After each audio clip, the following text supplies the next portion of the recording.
Reste là, attends, ne bouge pas.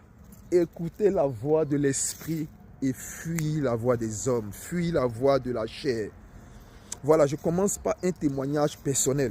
Il y a quelques années de cela, j'étais au pays avec mes amis et on avait développé le projet d'aller à l'étranger, précisément au Mali, parce qu'on voulait aller jouer au foot. On était très bons footballeurs. Ici, je vous donne l'autorisation de rentrer dans mes commentaires pour ceux qui me connaissent. Ils savent très bien que je ne suis pas un menteur, j'étais un très bon footballeur. Voilà, et j'en avais parlé à mon père et ma mère, ils étaient d'accord.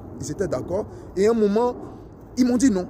Mais moi, j'étais persuadé d'avoir entendu la voix de Dieu, il fallait que je parte.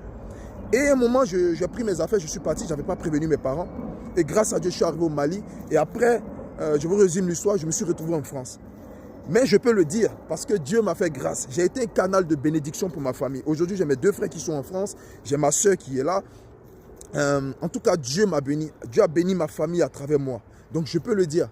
Voilà pourquoi je commence par mon témoignage. Parce que regardez, allons dans la Bible. Un moment, il y a Jésus qui parlait de l'œuvre de la croix. Il expliquait ce qui devait se passer, sa mort, tout ça et tout. Et il y a Pierre qui lui dit, non, je ne souhaite pas que ça t'arrive. Je vous résume l'histoire. Je ne souhaite pas. Et Jésus lui dit, arrière de moi, Satan. Parce que Pierre, il disait ça à Jésus par amour. Mais en réalité, l'esprit qui parlait à travers Pierre n'était pas la voix de l'esprit. C'était la voix du diable. Donc souvent, vous avez des projets, vous avez envie de faire certaines choses, mais vous avez tendance à écouter les avis des autres. Il faut écouter la voix de Dieu. Il faut confier vos projets au Saint-Esprit. Pourquoi? Parce que souvent, vous voulez prendre des risques pour investir dans certaines choses, faire un certain nombre de projets.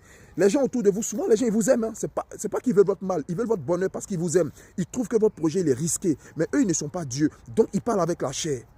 Voilà pourquoi vous devez différencier la voix des hommes et la voix de l'esprit. Et pendant que j'étais en train de méditer là-dessus, pendant que Dieu me dit, encourage quelqu'un d'aller au bout, de se concentrer sur la voix de l'esprit, il m'envoie encore il m'envoie l'image de Jésus que le diable a transporté dans le lieu saint. J'ai dit, donc le diable peut transporter Jésus dans le lieu saint. Et le diable commence à tenter Jésus. Et à un moment, Dieu il me dit, est-ce que tu sais que... Il me dit, regarde ici, hein. Il attire mon attention, il dit, ici, il y a un lien entre les réseaux sociaux et ce que je suis en train de te montrer en image. J'ai dit, mais c'est quoi?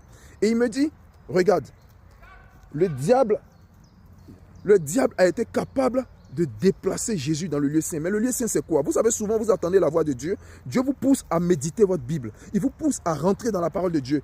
Et à un moment, vous allez sur votre téléphone, vous allez sur TikTok et vous tombez sur des vidéos où vous tombez sur des vidéos même religieuses, hein, où vous commencez à voir la parole, vous restez dessus et vous scrollez.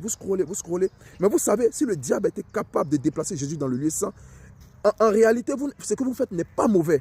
Le fait d'aller regarder les réseaux sociaux, les témoignages, les gens qui prêchent, tout ça et tout. Mais au départ, Dieu t'a dit, va méditer ta Bible. Mais au final, tu es resté sur ton téléphone et Dieu il me montre cette image.